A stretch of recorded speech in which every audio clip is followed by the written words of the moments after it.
All right, good afternoon, everyone. My name is LaPortia Collins, and I'd like to welcome you to the lightning section on technology and distributional effects.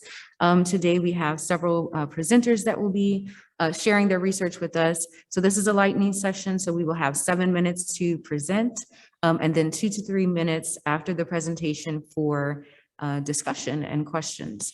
So our first speaker with us today is Muhammad Umair Zahid.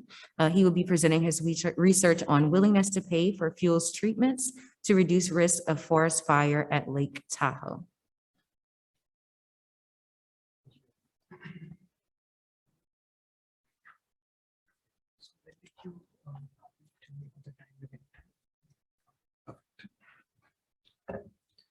Hi, everyone. The paper which I'm going to present has been written in collaboration with Professor Kimberly Rollins and Professor Michael Tiller.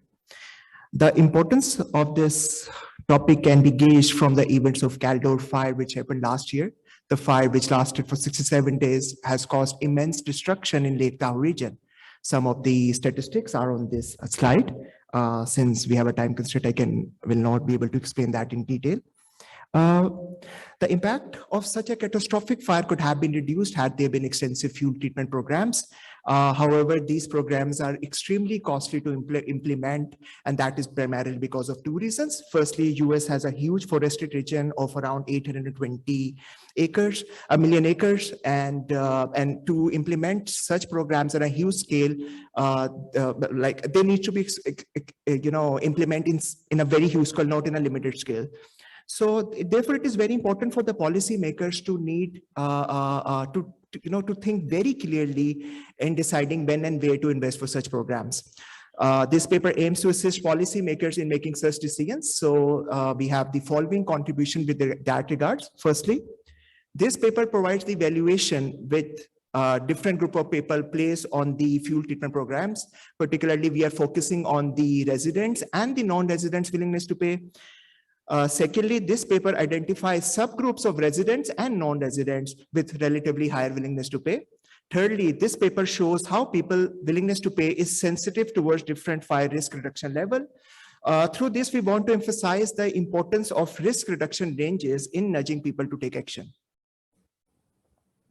So we have used double-bounded contingent valuation method. The timeline of the study is as follows. Pre-testing survey were conducted from October 2014 to Feb 2015, whereas the final survey of the study was conducted from March 2015 to June 2015.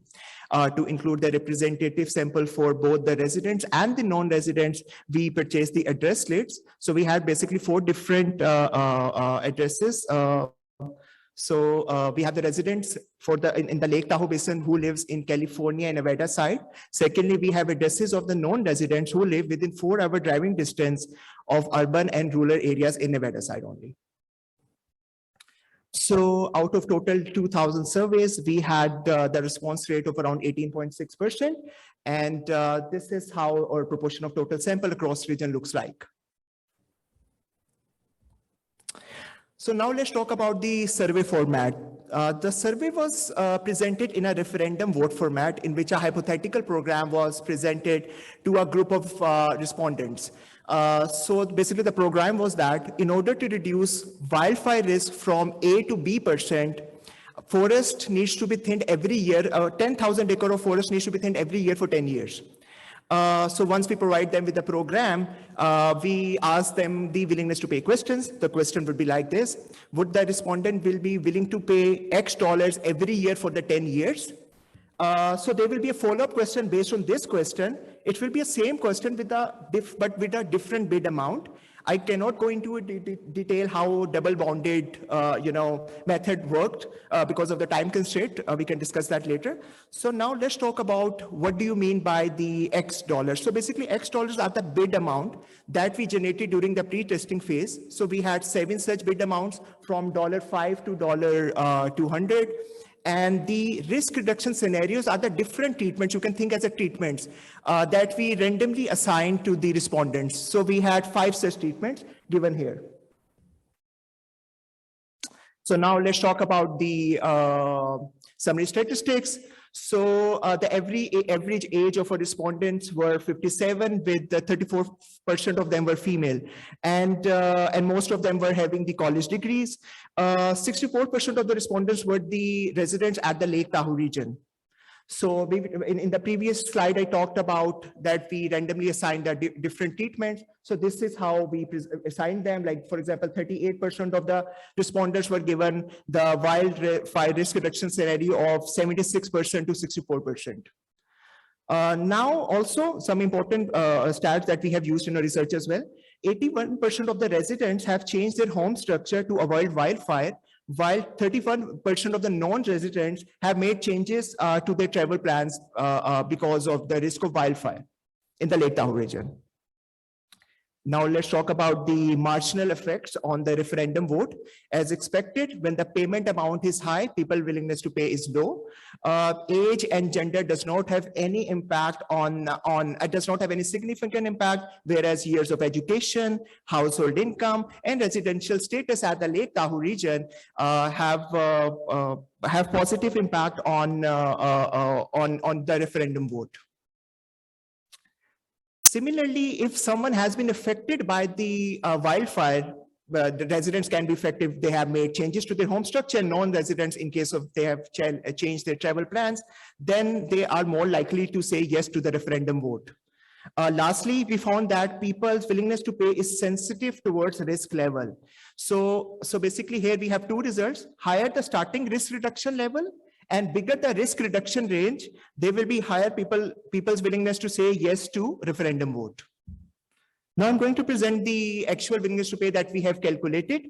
So across the whole sample, we found out that a household is willing to pay $88 per year for the 10 years of fuel treatment programs. And if we divide them into residents and non-residents, residents' willingness to pay is more than is $109, whereas non-residents is $70. And within residents, those who have made changes to their home structure, their willingness to pay is at least $30 more than the one who have not made any changes in the home structure. And when we talk about the non-residents, within non-residents, those who have made changes to their travel plans, their willingness to pay is at least about double the amount of those who have not made changes to their travel plans. That is $102 versus $56 per annum. Lastly, we found out that higher the risk reduction range, higher the willingness to pay of the respondent. So out of 5 different risk reduction scenarios, I've only provided 2 of them here. Here we can see that when risk reduction rate was 76% to 23%, willingness to pay was $178, which is at least 4 times higher when the risk reduction rate was 52 to 41%. So, all right, okay. Thank you so much. If you have any questions or concerns, yeah. Also, this is a working paper, so I would be very grateful if you guys can give me a feedback. Yeah, thanks.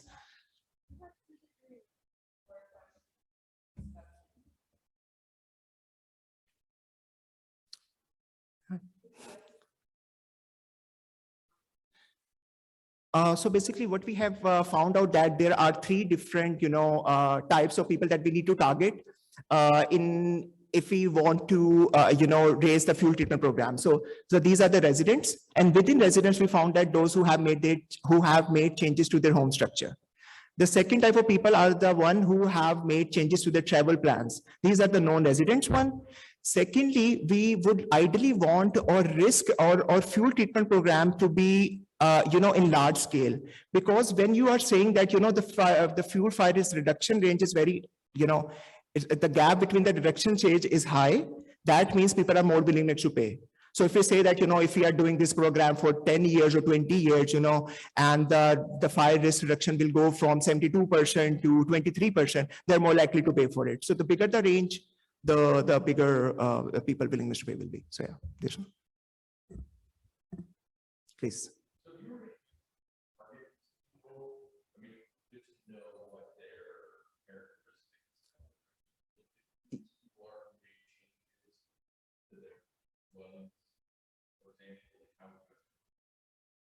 So I have provided some of the demographics here, but there are a set of other which you can find in the paper. So yeah,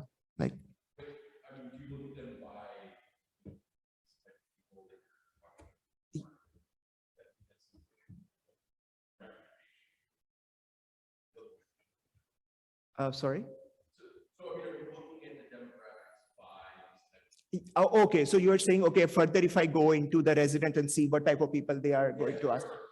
Okay, I will look into this, but the thing is that all of them, what in our survey, what we have done, we have only asked these questions from the household head.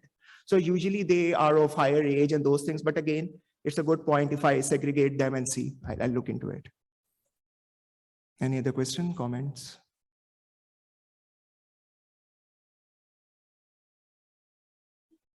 Please. Yeah. So yeah, so basically the survey was initially a link was shared with them. The online link was shared with them, but later reminder paper surveys was also sent to them. So we had roughly around 60% of them were the online and the 40% of them were based on the paper survey. And their findings were somehow similar. The willingness to pay, yes, that differs, but overall the results were but not that differ, like different from each other. Yeah.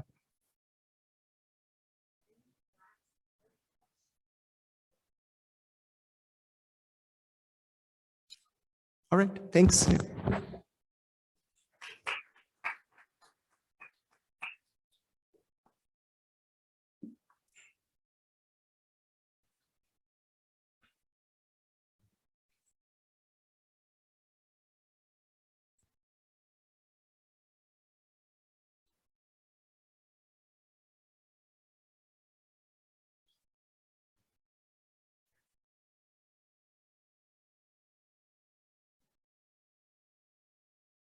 All right, so next up, our next presenter is Nina Jovanovic, who will be presenting her research on impacts of pre-harvest and post-harvest treatments on reducing aflatoxin contamination in smallholder farmers' maize.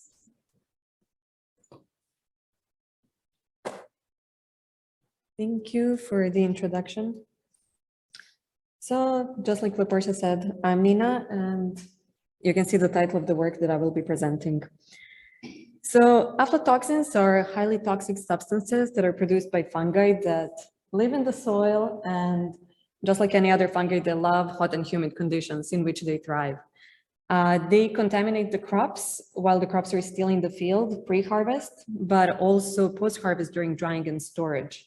So this is a big problem in the developing world because the aflatoxin cannot be detected except in the lab. And as you can see on this picture on the right-hand side, we have two maize samples where the one on the top looks very badly, like the mold is very obvious, maize is blackish, while the sample on the bottom looks actually very appetizing. But the thing is that these two samples could actually have exactly the same levels of aflatoxin that can be extremely high, but we cannot detect it because aflatoxin is colorless, tasteless, and odorless. And then moreover, it cannot be eliminated from the food. So once aflatoxin is already there, washing or cooking the food will not eliminate it. So with that, this is a big problem because it has been estimated that 4.5 billion people are chronically exposed to this toxin.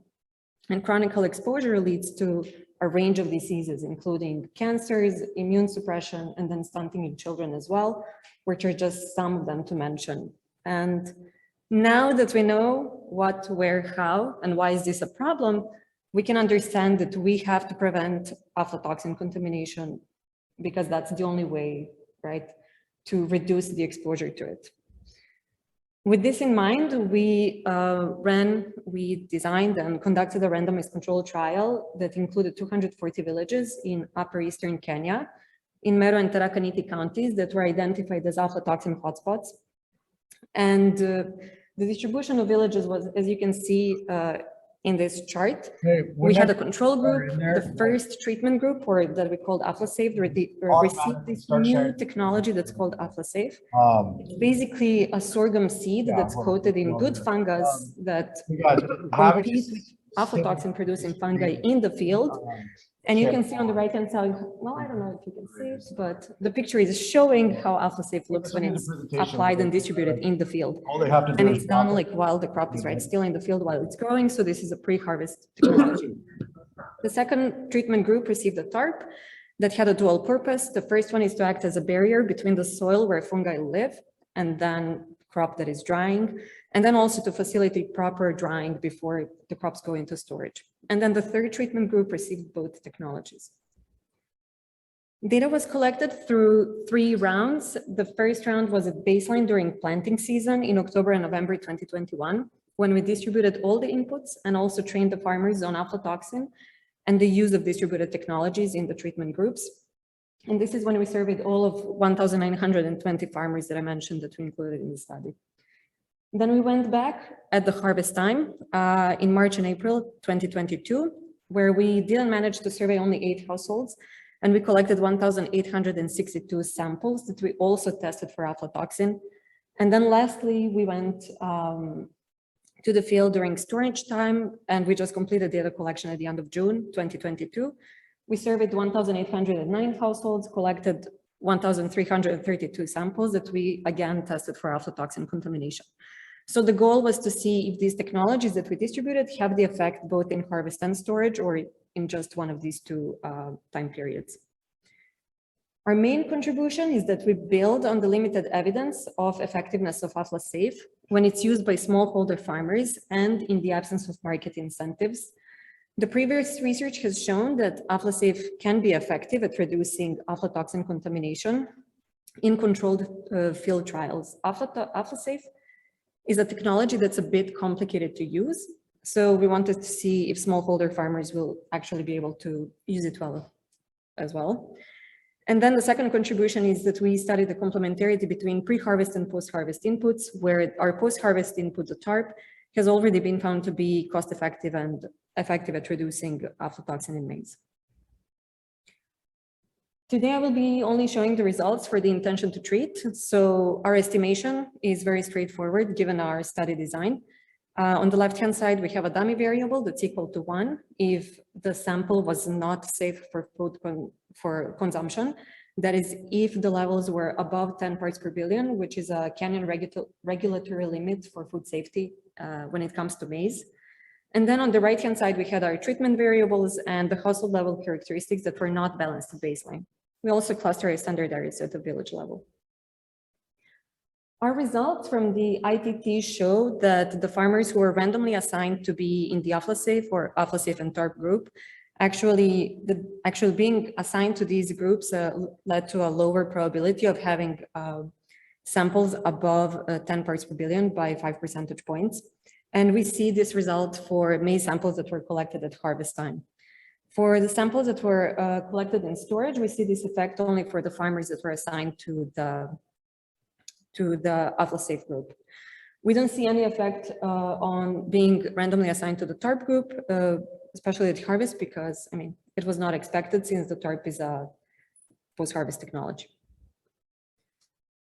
So briefly to conclude, we found that the AflaSafe was effective at reducing aflatoxin contamination during harvest and storage when it was used by smallholder farmers, which is good. Since, like I mentioned, the technology is a bit difficult to use. And we also found that the farmers were motivated to use it even in the absence of market incentives. However, we just scratched the surface of the analysis with this data set. We just got out of the field. So definitely in the future, I will also be looking at the cost effectiveness of these technologies and then also at the gender dimension of our data. Especially, we will be looking if training men versus women had a different effect on the effectiveness of these technologies and also who was using this technology actually. We will also see if there was a different use of these technologies based on the farmer's intention to use maize for consumption or for sale. And then now that the farmers had, experience like using this new technology, we actually are going to also look at the demand for AflaSafe as a final thing. So, thank you.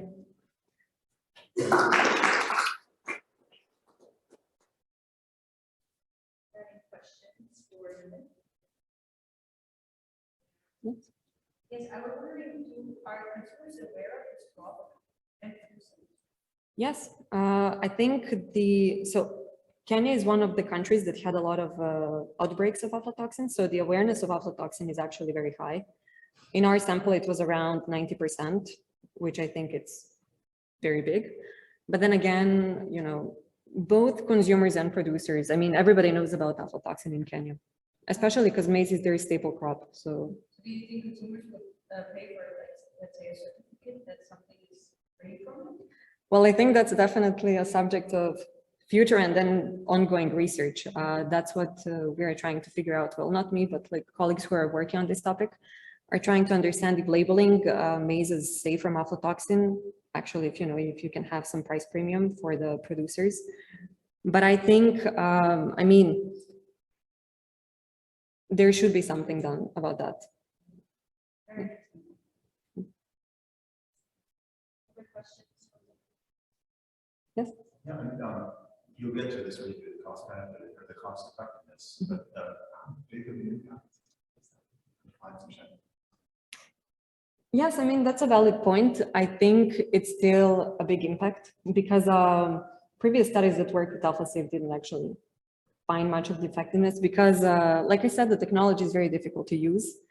So having any sign that the technology can actually work with smallholder farmers, it's a good sign. And definitely, I mean, opens the door for further research, like how can we increase this, 5%, 5 percentage points, like how can we make a bigger impact? Yeah. But I agree. Yes? Did you gather information on sort of how concerned people were about this? Like not necessarily aware of it. I'm just wondering like whether people apply it more or less based on their baseline concern about this topic. Yeah, that's definitely, I mean, we have that data. It's just now need to spend more time digging deeper and see what were actually the mechanisms.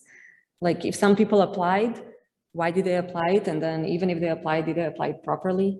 So, I mean, those are all some of the aspects that we have to, do further research on. Yeah. Yes. With respect to the technology that we were testing, what do you think is the sort of likelihood of scaling it to sort of large?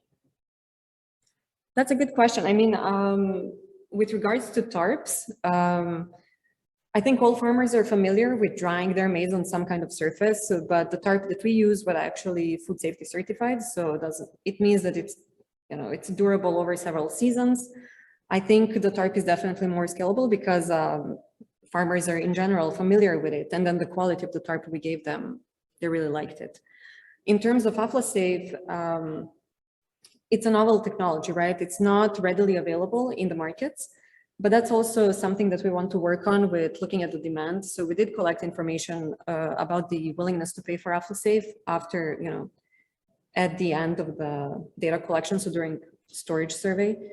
And I think it can be scaled up, but the price has to go down, which is, again, something we need to discuss with extension, like policymakers to see if that's possible and with the producer as well. Thank you very much for your presentation. Thank you.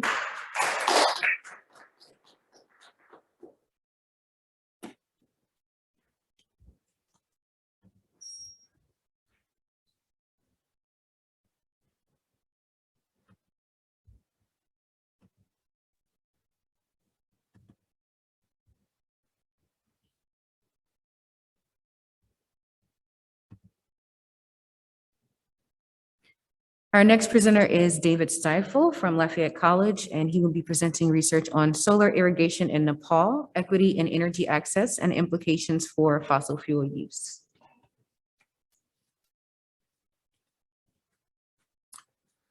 So thank you. So first of all, you may have noticed I'm not Kashi Kafle. Kashi was unfortunately not able to come, and so I'm stepping in to present the paper on his behalf. So this is joint work with Kashi and Salmia Balasubramania. This work, we began it back in early 2020 when Kashi and Salmia were both at IMI and I was on my sabbatical leave there. We were slowed down a bit by COVID, but here we are. So let me just start with the research question. So in the context of Nepal, the first question is solar powered irrigation pro-poor, right? The second question is, do solar powered pumps or SIPs reduce fossil fuel use for irrigation? So let me give you some motivation here. So groundwater is an important source of water for irrigation in South Asia. And solar irrigated pumps, or SIPs, again, are an important tool for climate mitigation and for adaptation, right? So as rainfall becomes less predictable, the groundwater is going to be an important source of water for irrigation. Now, some SIPs are promoted to reduce fossil fuel use in agriculture and in irrigation. And they're a promising technology that have the potential to improve smallholders' access to agricultural water without using fossil fuels, right? Now, for farmers, right, the benefits are that they have no fuel costs and maintenance costs are very low. And moreover, solar pumps are more reliable than electricity in much of South Asia. In terms of the government, a one-time subsidy to help farmers acquire a SIP is less of a fiscal burden than the perpetual electricity subsidies that you see throughout South Asia. Now, in Nepal, the federal and local governments have been promoting and providing SIPs to local farmers really since about 2016. And the subsidies are on the order of about 60%. Which is similar to what you see in other parts of South Asia, in India, and in Bangladesh. Thus far, since 2021, about 2,000 SIPs have been provided to farmers through this program. The applications exceed supply, right? So roughly about 5,000 applied for SIPs back in 2021, and thus far only 2,000 have been provided. So we have farms that have applied but have not received, and you'll see those in our sample. Most of these have been provided in the Terai region, the lowlands in the southern part of Nepal, where this region that is abundant in groundwater, though not fully used. That's important later, and has fertile alluvial soil. Now, the government has two main objectives in this policy, and the first is to improve access to marginal farmers, their access to clean energy. There's the pro-poor part, and to replace fossil fuels for groundwater irrigation, hence our two research questions. Now, the data that we have here, we collected a household and community survey with funding from the Swiss. Roughly 675 households, roughly half received SIPs. The other half did not. About half of those had applied and not received, and those the other that did not apply. We have 28 wards for which we have the community survey, and the sample size was determined based on standard power calculations. Now, the information we collected: household demographics, land ownership and holding size, crop cultivation for the last 3 seasons, irrigation sources and water extraction mechanisms, livestock, fisheries, etc. Okay, the methods here are quite straightforward. So for our first question, our SIPs pro-poor, we have this indicator of whether households receive the SIPs. And so we estimate a standard probit model where the variables of interest here are the household social network, their social identity, assets, and income, and then a bunch of other control variables. Right, and then in terms of whether SIPs reduce fossil fuel use, we start with just what is the association between SIP use and whether you use a fuel pump or not. So about 2/3 of households that receive SIPs still use fuel pumps, and then a bunch of other correlates. And then the next go at this is in looking at the intensity of use. And that's where we run similar sort of regressions, except OLS here,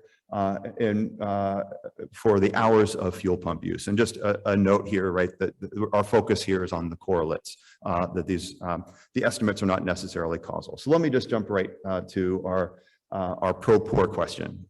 Punchline is we'd find that they're not pro-poor, right? That those who have better connections, those who have positions in the government in particular are 15 percentage points, 15% more likely to have Can I just do something really quick? I'm Sure. so sorry. I just need to share the screen here.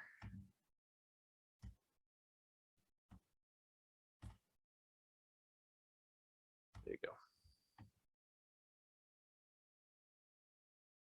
Perfect. We good? Sorry Thank you. about Okay, great. So yeah, short of time, so I'm just going to move on from this. But punchline here is that wealthier households have access, and those that have greater connections have more access. We find that SIP households, those that receive SIPs, are no less likely to use diesel pumps. They're more likely to use electric pumps, but that's likely because of the lack of the electricity connections are really quite iffy, right? And so, right, they're still just as likely to use it. They're not replacing the diesel pumps, but they use them less intensely, right? So 15 hours or 16 hours per season, fewer in the rainy season. So it's they use it less intensely, especially in the rainy season than in the dry season. So we are seeing some reduction, right? But marginal, right? And so let me just wrap up here by wrap up by just talking through each of these briefly, right? So the first is that it's not pro-poor, right? And part of this could be the application process, that you need to have those connections in order to get the SIPs. The other is that poor households have land that is more fragmented, which is not as conducive to using these fixed solar pumps, because you're fixed to the solar arrays, right? Whereas diesel pumps are more mobile. So they may not actually serve the poor any better than diesel pumps. Now, again, SIPs only marginally reduce fossil fuel use. For the conditions suggest that this could be because solar pumps are expanding energy use, right? Not necessarily replacing it, right? There's this underutilization of the groundwater in the Terai already, and energy use there is already quite low, right? And so despite all of this shallow groundwater, the respondents have said that they haven't really irrigated because of high diesel prices. And now there's this alternative. So this is expansion as opposed to replacement. And then the immobility of the SIPs limits their ability to replace the diesel pumps, right? Because of fragmented land holdings and because there's this active market for diesel pumps. So sorry for going over. Questions? So now that you say that they're not pro-poor, I'm just wondering, like, the way we're collecting data, my experience in the field is when I go to a village to obtain the waste of households, like, how is that done? Normally, those who are very socioeconomically advantaged with part of the village leader, they always want to participate in the study, they always best friends. Yeah, so we had a listing of households in the communities that each of the wards that we had, right? And so and we listed them by those who had SIPs, those who applied, and those who had not applied. And so you have those who are substantially poor, who are in the survey as well. I mean, in terms of their asset index, the poorest group is, excuse me, the non-applicants have their wealth index is 1.5 standard deviations below the SIP households, right? So that suggests that we are capturing those poor households in the sample. Yeah. So it was the way that you did that simply, it's just you're seeing everybody in the community. Everybody, we sample from a list of everybody in the community. Yeah, yeah.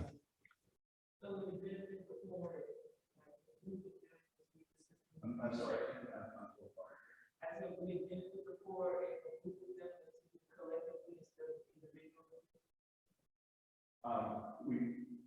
Can they use them collectively versus individually? If they distribute them collectively, well, these are for individual farms. I guess first I should.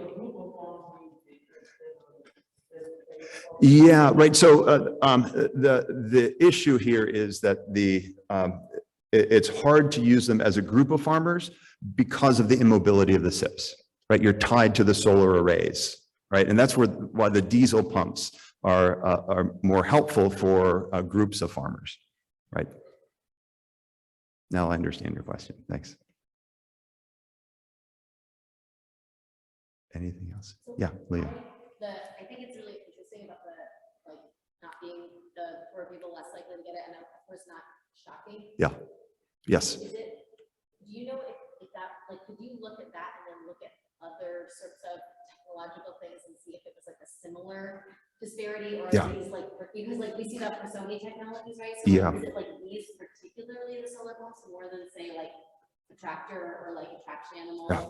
or do you think that this one is worse than the average technological adaptation? We'll take a look. Yeah. Thanks. Really Yeah, I appreciate that. Yeah. Great. Thank you.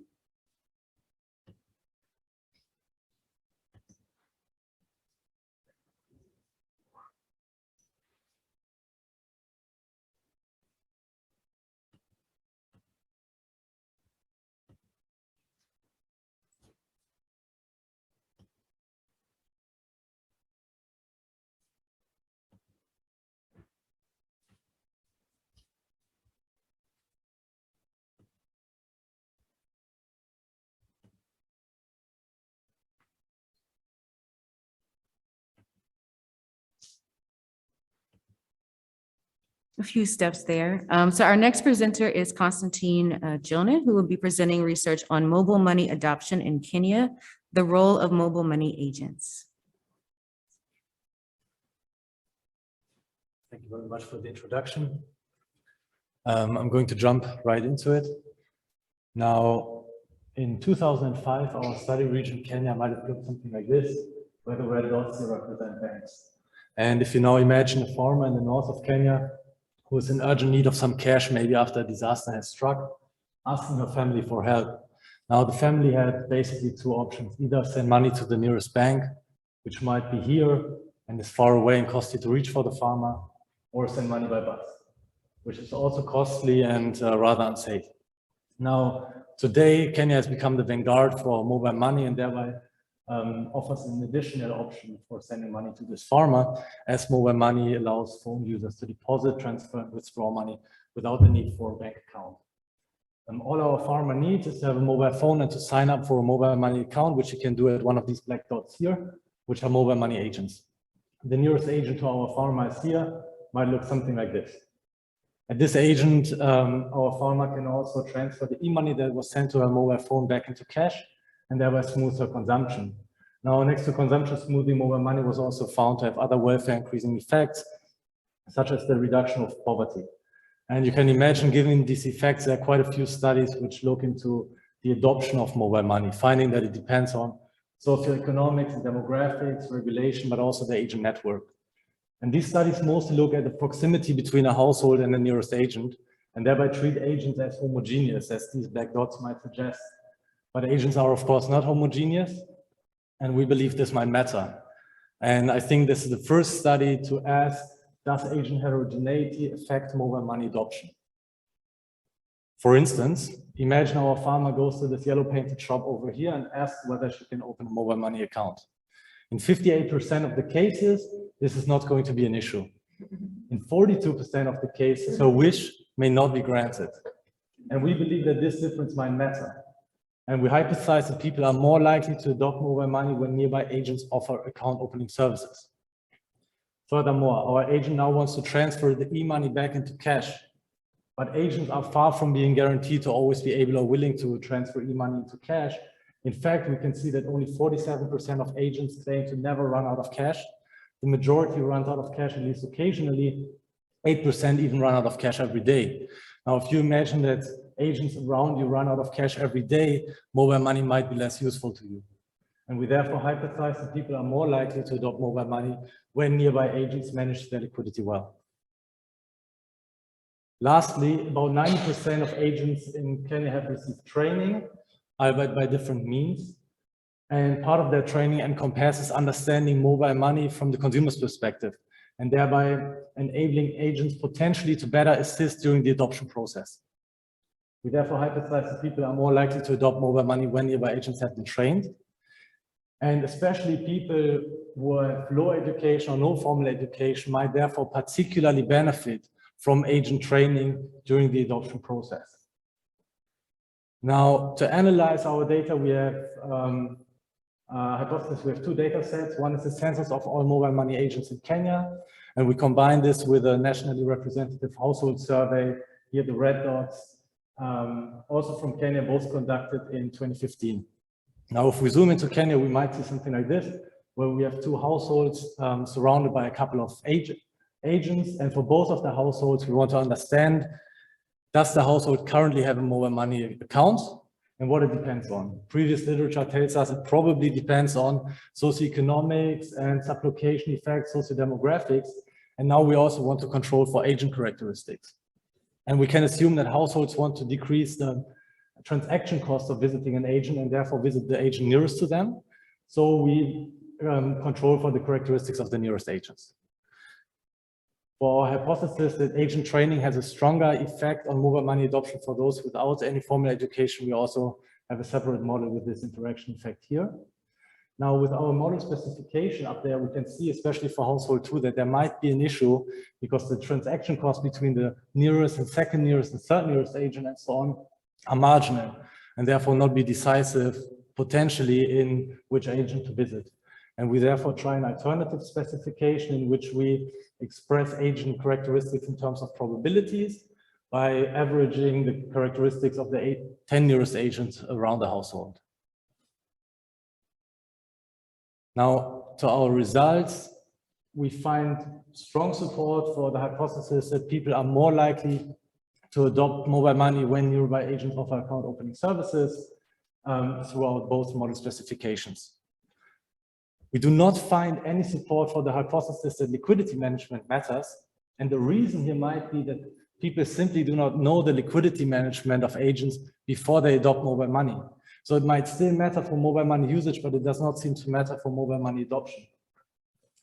Training also appears to matter for mobile money adoption. But we can see down here that one type of training, outlet training, is not statistically significantly correlated with mobile money adoption. And the reason here is potentially that this is a type of training which can be understood as mere instructions between agents, where the other forms of training are training conducted by mobile money providers.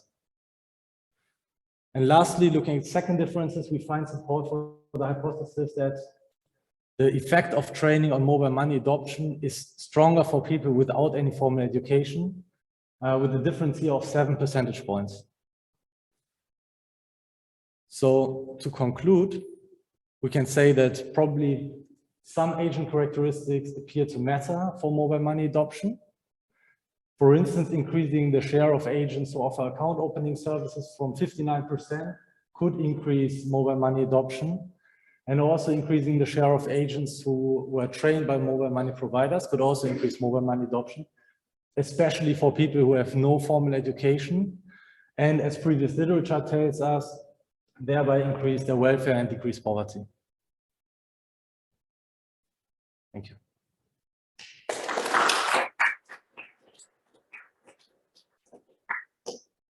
Questions?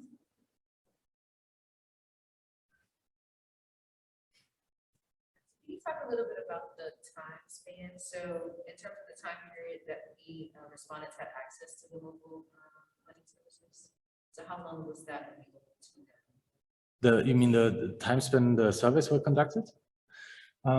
So the census, I'm not quite sure. The census is a walk the street exercise in which enumerators walked every street in Kenya. So that probably took quite some time. And the household survey was conducted over a time period of 3 months at the end of 2015.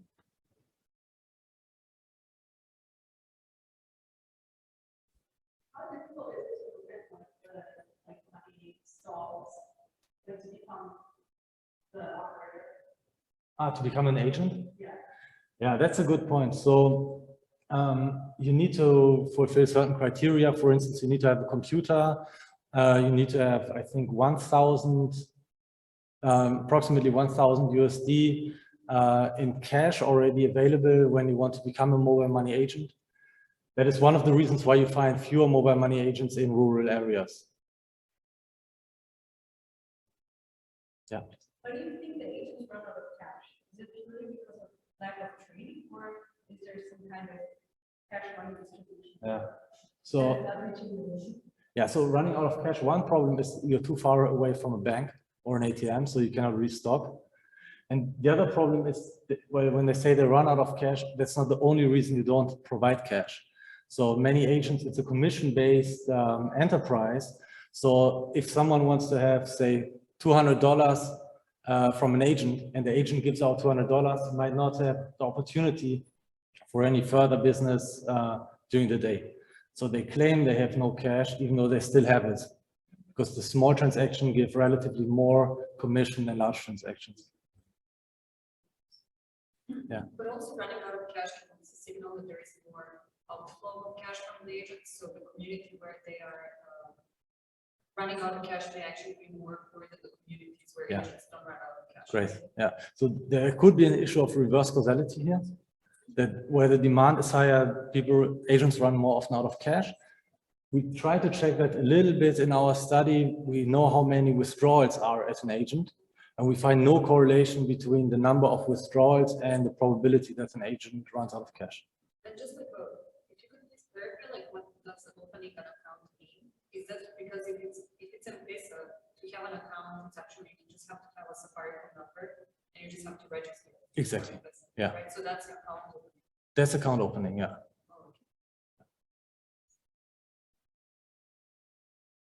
Questions?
You are such a kind moderator. Thank you so much.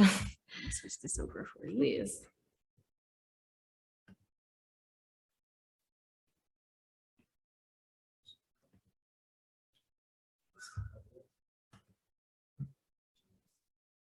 So I'll start where she's bringing this up. So this paper is good with my student, Raza Chantio, who's back today.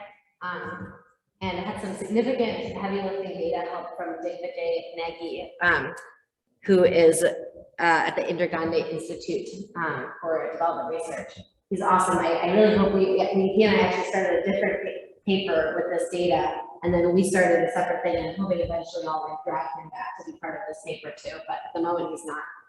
And when we put this in, we were working with one data set, and then we realized that the data set that we were working with was a sort of odd selected version of like the larger panel data set that we should really have. So then we've had like some really serious data processes going through IRB and getting this data set and then putting it together.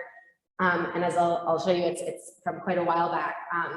So that's why we're like way behind where we thought we'd be when we submitted this, but we are actually at this point that we're just starting analysis. So I'm basically going to give you like one headline result that's really interesting and then tell you what we think we're going to do.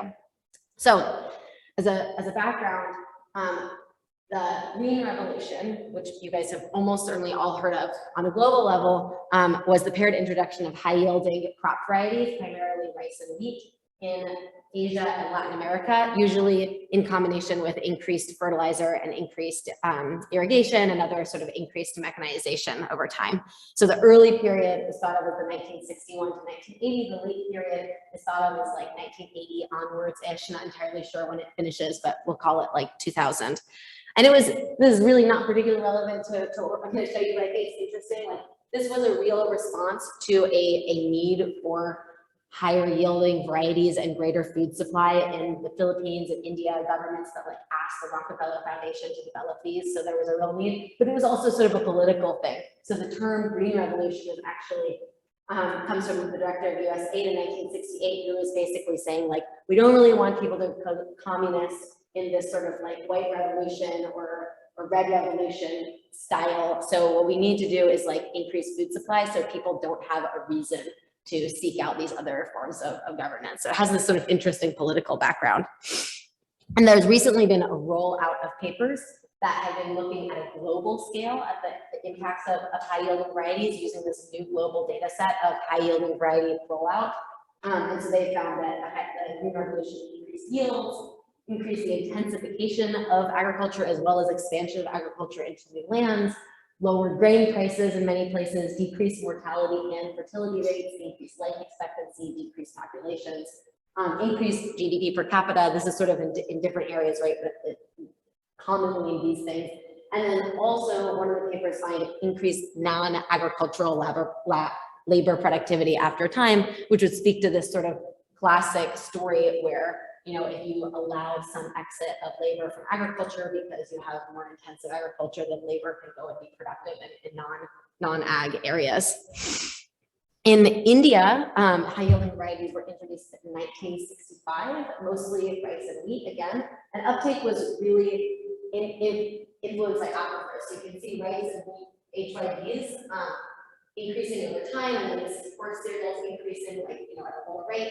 But also this is where the aquifers are really thick, and this is where the aquifers are sort of middling, and this is where there's not really a lot of aquifers. And you can really see that they're strongly rolling out in the higher aquifer areas, right? Because that's where people can irrigate, and you really need a lot of water to irrigate. And this is by no means like a novel result. Many papers have shown this. I'm just putting it out for context, though it is with our raw data.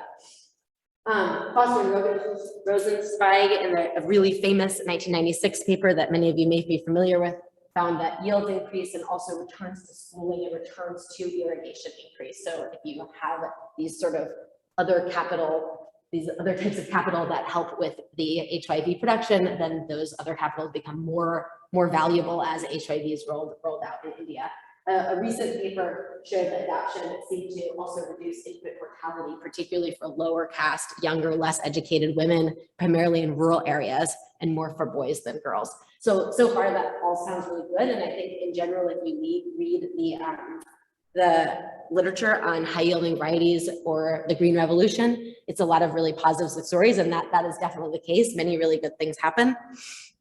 But it's interesting because if you read the economists who were writing during the green revolution era, they actually weren't that positive a lot of the time.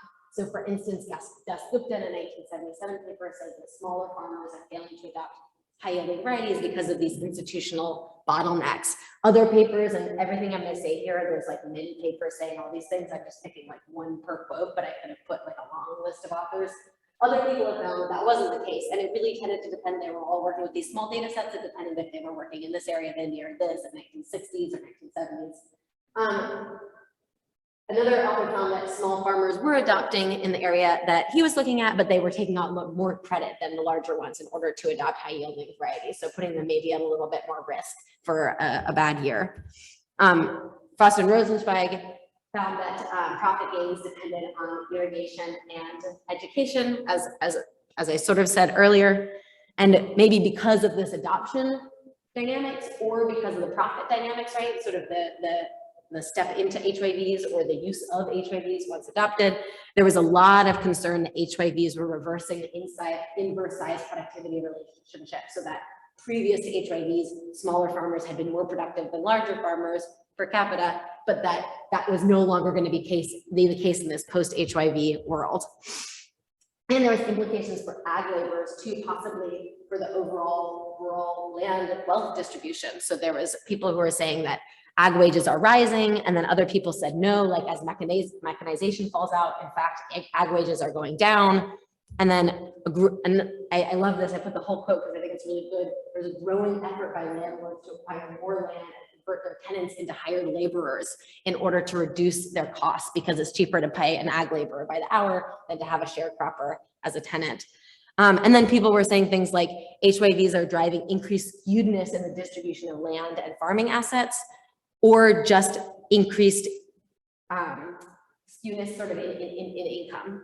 So the questions that we want to get out here, and I'm going to give you like a taste of one of these, but then sort of lay out the questions that we're going to get to, is first, did the Green Revolution in India increase rural inequality in terms of land ownership, like making it more people own big plots of land and then more people own small plots of land and sort of hollowing out the middle? And like, if that happened, right, in terms of other indicators of welfare, right? So maybe there's a compensating, maybe you adapt to that changing land distribution by doing non-ag things or, whatever. So it doesn't necessarily have to be a bad thing, depending on how you adapt with your livelihood strategy. And then the second question is this sort of open-ended one, like, if that's the case, what processes drove that increase? Like what were the dynamics? And I think a number of papers have gotten at this a little bit. So we're leaning heavily on a lot of other papers, definitely on the Foster and Rosenzweig work and some other work. But there's never been a paper that was just like systematically trying to get at these sort of inequality like land distribution. So that's kind of our idea. And the hypotheses that I have in my mind is that, there's this land size effect on the adoption and profitability HYVs. And as HYVs rolled out, there was this change in ag labor and wages, reliance on ag labor, people's, likelihood to be ag laborers instead of be sharecroppers. And then furthermore, then as they became more and more common, that irrigation increases and land values go up, and so land prices go up. And what we see is that there's a lot of turnover in who owns land and who doesn't. And so like, were smaller farmers, perhaps, or certain types of farmers more likely to sell their land, and are other farmers aggregating land? And then is that a good thing or a bad thing in terms of their livelihood strategies? And then eventually this sort of overall impact on, the distribution of livelihoods and welfare.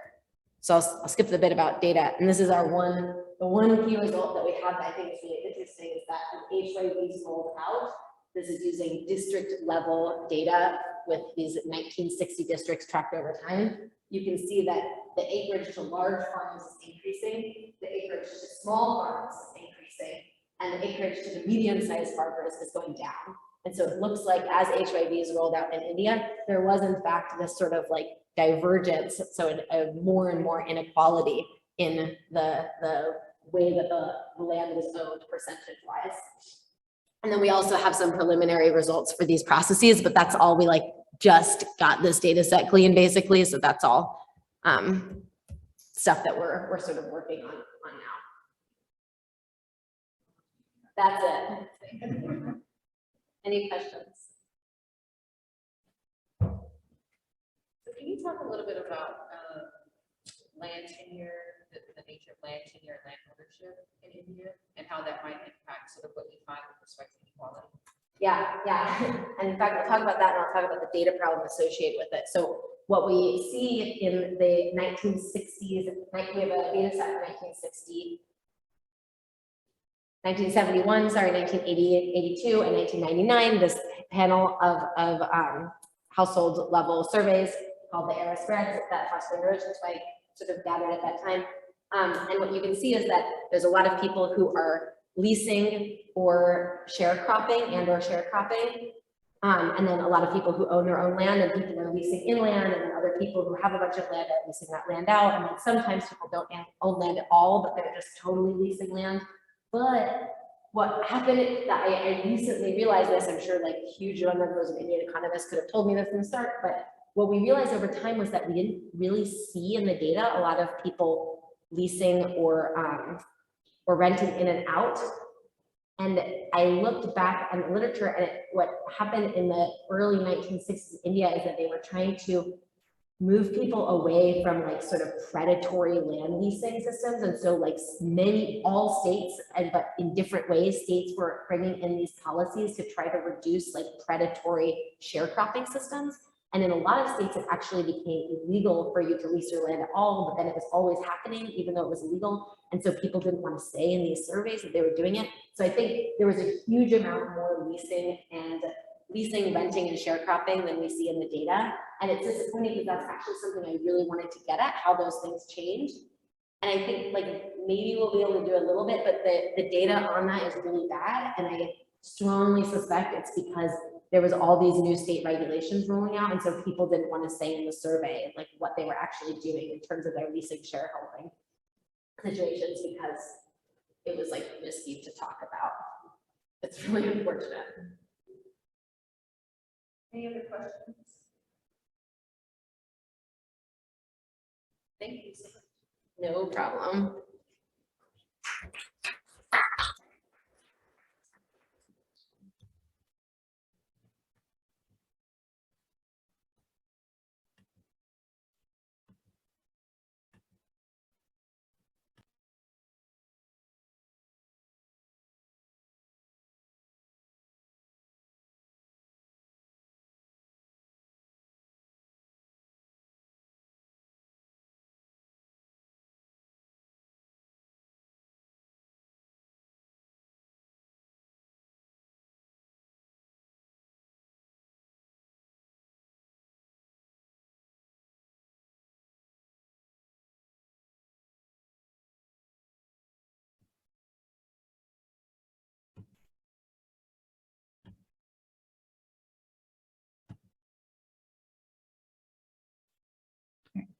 It's like the clicker disappeared. All right, so good afternoon, everyone. My name is LaPortia Collins. I am a research agriculture economist with the USDA Economic Research Service. I will be presenting some early results from a project entitled Identifying Profiles of Empowerment. Does the empowerment mix matter for food security? The findings and conclusions in this presentation are my own and should not be construed to represent any official USDA or US government determination or policy. All right, there we go. So I will begin by describing a little bit with respect to the context in Bangladesh, and I will then provide just a brief description of some of the existing literature that has discussed a similar topic, and then I will talk about the purpose of the project. I'll briefly go through the methodology and data, and then I will provide a summary of the results, focusing more on identifying the profiles of empowerment that I found thus far. I will recap some of the key findings of the work, and then I'll talk about some of the next steps that I am considering. As I mentioned before, this is early work, so I very much would appreciate any comments in terms of moving forward with this research project. So the context of this study is within Bangladesh, and in Bangladesh, we can see that there has been a significant progress with respect to reductions in terms of malnutrition. Bangladesh has also experienced significant progress with respect to GDP growth.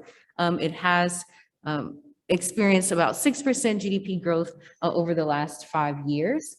As you can see on the left side of the screen, this graph illustrates trends in child nutrition status. So it shows that the percent of children that are under 5 that are malnourished has declined in the last 2 decades. And so we're measuring malnourishment based on 3 measures here. So whether or not a child is stunted, and that is basically describing if they have low height for their age, whether or not the child is underweight, which is whether or not they have low weight for their age, and whether or not a child is wasted, which is describing whether or not they have low weight for their height. So you can see that there has been a decline in each of these 3 measures, but the percent of children under 5 that are stunted or underweight is still significantly high. In 2017, 2018, based on the Bangladesh Demographic and Health Survey, 31% of children under 5 were stunted and 22% were underweight. So women in Bangladesh tend to play a significant role with respect to raising children, and they also have a significant role with respect to agricultural production, which would be sort of the focus of this research project. So these 2 graphs here illustrate levels of women's empowerment based on a couple of indicators, one being the control over women's earnings and whether or not that control is held jointly by the wife and the husband, or if it is mainly in terms of the husband or the wife. So if you look at this graph on the left, you can see that 60% answered that the wife and the husband jointly control what happens with respect to women's earnings, and only 32% responded that the wife is the one that mainly controls what happens to her own earnings. On the right, we have illustrating the percent of women that are participating in decision-making with respect to visits to family members or relatives, major household purchases, and women's own health care. So we can see that the amount of women answering in the affirmative with respect to all 3 decisions, 59% of the respondents illustrated that they were able to participate in these 3 activities. And only 12% indicated that they were not able to participate in any of those 3 activities. So this project aims to link women's empowerment and food security. So the purpose of the study is to identify profiles of women's empowerment and to assess the association between women's empowerment and dietary diversity. Previous literature has addressed this question to some extent. There is some evidence that women's control of income is associated with expenditure on food and basic needs, especially when it comes to children. And some research also conducted in Bangladesh has also illustrated that women's empowerment is associated with per capita calorie availability and dietary diversity. So we've seen some evidence that there's this link between these 2 components. Another finding within the literature is that negative nutrition outcomes are possible if these empowerment efforts add to the labor and time requirements. So some efforts to improve women's empowerment, if it also increases the amount of time that the woman has to spend working and takes away from time spent within the household, then that could also have negative nutrition outcomes. So there are 2 sort of components that should be considered whenever thinking about these types of initiatives. So the methodology for this project, I'm using a latent class analysis. So the latent class analysis is essentially a way to identify whether there are similar subgroups of the population. So the measure that we're using for women's empowerment is the Women's Empowerment in Agriculture Index. And there are 10 indicators within that particular index. So if you are familiar with regression analysis, 10 indicators is a lot to put into one regression. So latent class analysis can be a form of a data reduction method. It's also a way to identify whether or not women are similar with respect to how empowerment is manifested within their household. So the latent class analysis I will discuss next, and I will be able to illustrate the different profiles that we've identified within that context. And then we also use a fixed effects regression model. So we have data from the Bangladesh Integrated Household Survey. There have been 3 rounds of this survey. I'm only using 2 rounds of data, one from 2011, 2012, and then another round from 2015. This is a relatively comprehensive household survey. It covers everything from plot level data with respect to agricultural production to family background information, and it tracks the same households over time. The survey is designed to be nationally representative, especially with respect to households within rural Bangladesh. So that's where this fixed effects regression model comes into play, because we have multiple rounds of data we can control for some of these characteristics that would be constant, for example, over time within a given household. So these are the main results with respect to the latent class analysis using data from 2011 to 2012. At the bottom of this graph on the x-axis, you can see the 10 indicators of the Women's Empowerment and Agriculture Index. So these women were asked whether or not they are able to make productive decisions on their own with respect to agriculture production, asset ownership. Are they able to own assets? Do they control how these assets are used, whether or not they control to sell or transfer ownership of that asset? Credit access and use is another dimension that they were asked about. Income use, similar to what was displayed on the second slide there, whether or not they are able to engage in public speaking, whether they have membership with any groups within their communities, are they content with the amount of leisure time that they have, and are they satisfied with their overall workload? So what's displayed on the y-axis here is the probability that the empowerment indicator equals 1. So whether or not the respondent answered in the affirmative, that they feel that they have the ability to participate in these types of decisions. So based on the analysis, we were able to identify 4 profiles of empowerment. The first profile of empowerment that you may notice here would be the income and network constrained. These names for these classes are somewhat arbitrary. So I tried to make sure that they represent the types of empowerment or disempowerment that is present within that particular group. So 14% of the women fell within this income and network constrained category, where they lacked empowerment with respect to making productive decisions in terms of agriculture, and they lacked empowerment with respect to whether or not they could determine how their own income was used. 44% of the, well, let's go to asset constrained. 20% of the women were asset constrained. And in this case, they were disempowered with respect to whether or not they could determine how to transfer the use or ownership of those assets. And then they also lacked empowerment with respect to group membership. 44% of the women were isolated empowered. In other words, this particular profile was characterized by high proportions that were likely to have empowerment with respect to productive decisions, assets, and then also income use. But in this case, they were significantly unlikely to be a member within a group. And then we have this empowered class, which 23% of women were classified into that particular group. So in this case, we see that this empowered class is not really characterized by disempowerment in any of these categories. We see that public speaking is relatively low in terms of the probability that they would be engaged in public speaking, but this does not really characterize that class. So overall, this particular group was relatively empowered in each of these 4 categories. So the next part of this analysis was a fixed effects regression analysis, where we took these 10 indicators, and those 10 indicators can be used to form a score, which is considered the 5 domains of empowerment score. So with that score, that is considered to be our outcome of interest. With that score, that's our main variable of interest in this case. And we're really looking at sort of household food consumption scores, which is a measure of dietary diversity. So what we find is that women's empowerment scores are positively associated with household food consumption scores within Bangladesh. And we find that by controlling for household fixed effects, and we also use survey round fixed effects. And so we find that that is a significant association.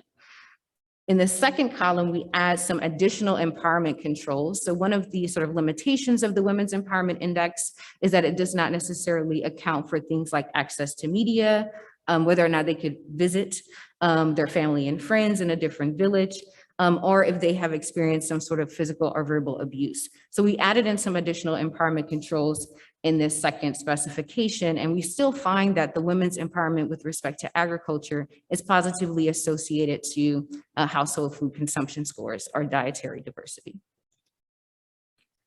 So overall, we find that there are indeed some subgroups of women based on sort of their empowerment profiles. We find those 4 empowerment profiles within among the Bangladeshi women. 23% of the women were classified as being empowered. So that implies that virtually 78% were disempowered in some way, shape, or form. What we do find is that it's very similar to previous studies that have done something similar, in that most of these women are disempowered with respect to group membership.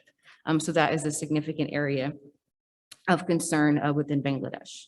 And then we also find this positive association between empowerment scores and dietary diversity.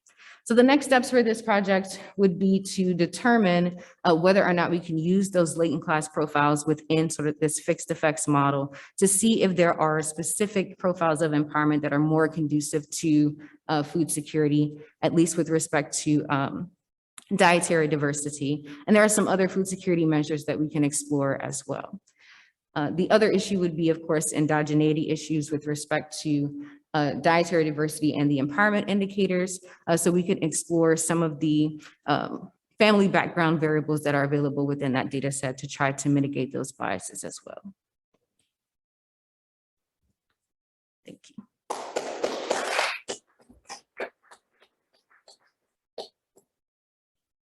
Any questions?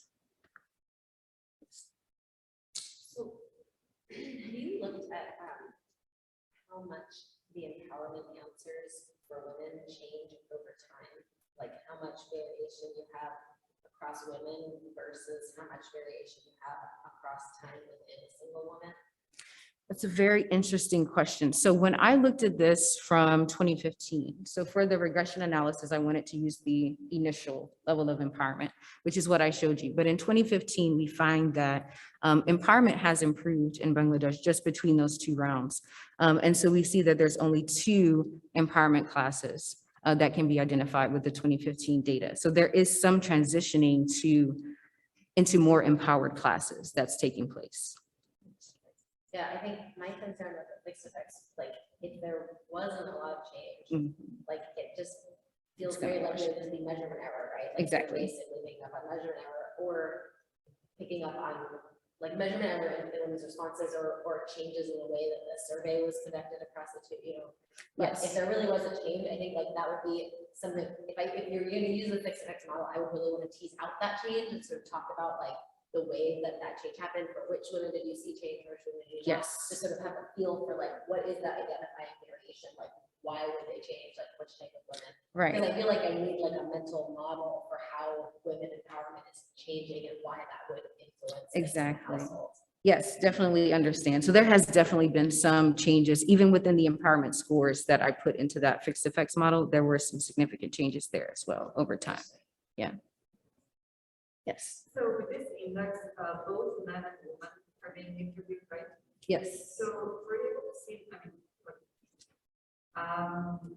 so there is this thing that men may actually be giving the power to the woman or taking power from the woman. So maybe that has some effect on my overall dietary diversity in the household. Because if the woman is in charge of food security and food safety in the household, then actually maybe husband giving her power may have actually higher impact on the diversity versus taking her power. Maybe that's something.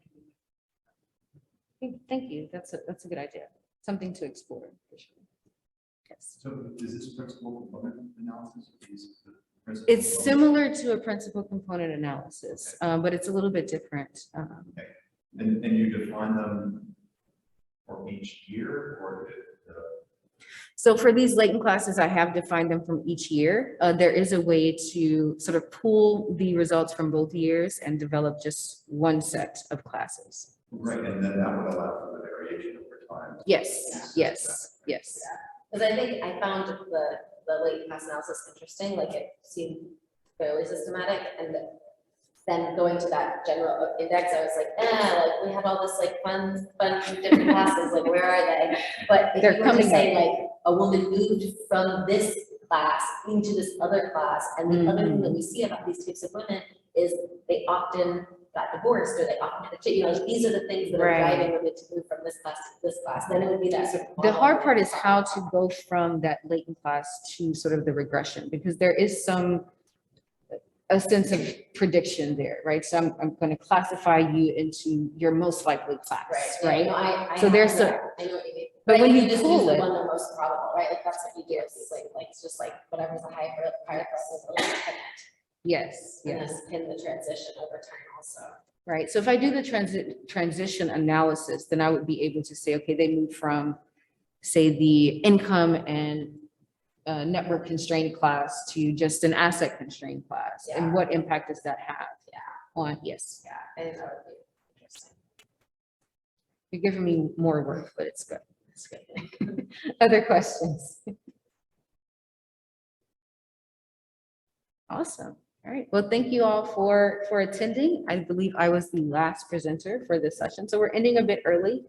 Please feel free to stick around if you have questions for any of the presenters that are here, and we appreciate you coming. Thank you.